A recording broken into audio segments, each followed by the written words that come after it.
Hey, how you doing guys? Packers and One here with another GTFO video, and today I have a detailed weapon guide on the assault rifle. Now when I go over these detailed guides, I like to break them up into three separate parts. The first part is the description, and this is where we'll take a look at its ammo capacity, its damage, and any of that sort of information. The second part will be the pros and cons of the weapon.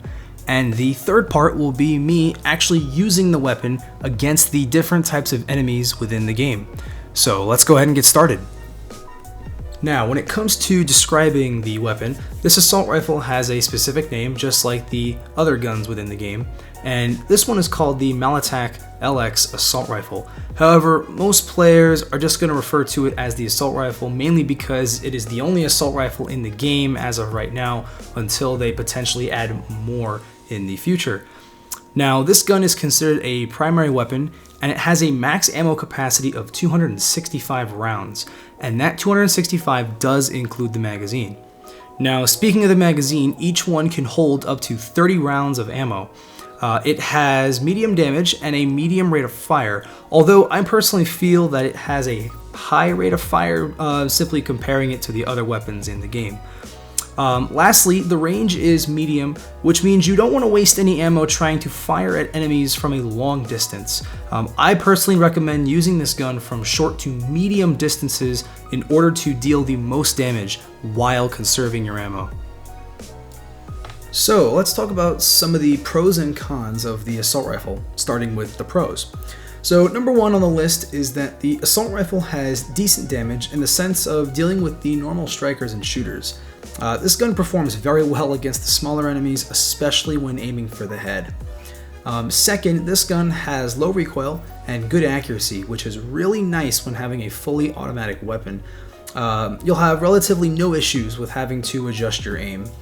The third point is that it has a great amount of ammo in both magazine size and total ammo capacity.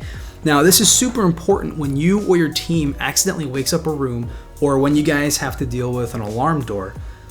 And the last benefit is that it has a great fire rate, which also helps to deal with the hordes that you'll eventually have to encounter. Now, let's take a look at the cons. The first disadvantage to this gun is that it is somewhat headshot reliant. If you only aim for the torso, you will definitely find yourself running out of ammo a lot quicker. The second and last con is that the assault rifle is weak against the big strikers and the big shooters. These guys just have a lot of health in general, and you will definitely burn through your ammo really quickly against these guys. Now, before I show the assault rifle in action, I just want to let you guys know that during this section of the gameplay, you will notice that my health won't decrease and that I won't flinch when getting injured. That is because I am using mods in order to speed up the process of acquiring the footage that I needed to make these videos for you guys. I highly recommend not using mods when playing this game. It does take away some of the fundamental mechanics that make this game really fun. If you are going to use mods, please use them in a single player setting like I'm doing in this footage, or if you are playing with a group of friends that are completely okay with it. Now, let's get on with the testing. Alright, so this first test is going to be on the smaller enemies in the game, which are the strikers and the shooters. I have two shooters here, and for the first one, I'll check to see how many headshots it takes to kill one of them. So it looks like it took about 3 shots to knock its head off, and about 8 shots near the torso in order to finish the shooter off. So in total it took about 11 shots when shooting both the head and the torso. Now for the other shooter, I'm only going to be targeting its torso, and we'll see how much ammunition gets used.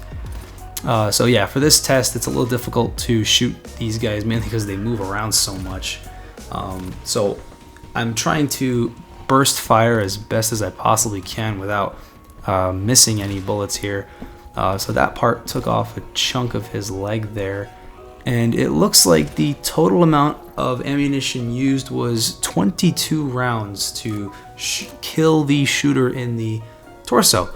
So that's always good to know.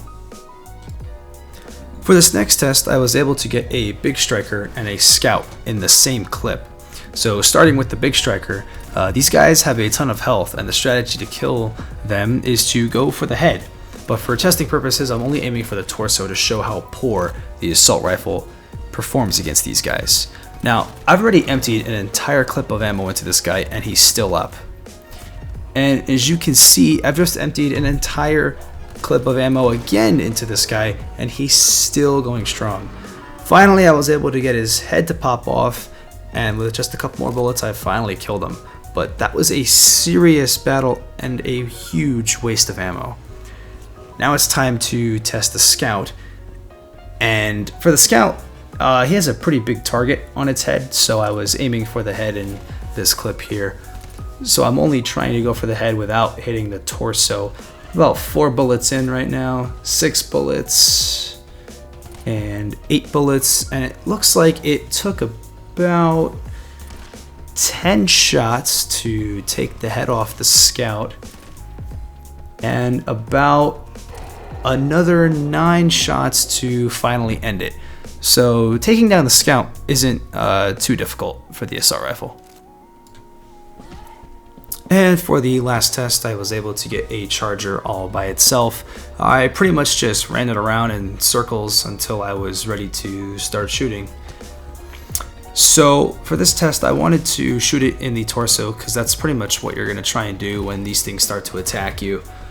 So for the charger, it looks like it took around 22 shots to kill it, which is a good amount of ammo, especially because the clip can only hold 30 bullets. And just keep in mind, these chargers do spawn in hordes, so keep that in mind. So when it comes to the shadow guys, I chose not to include gameplay of them for 2 reasons.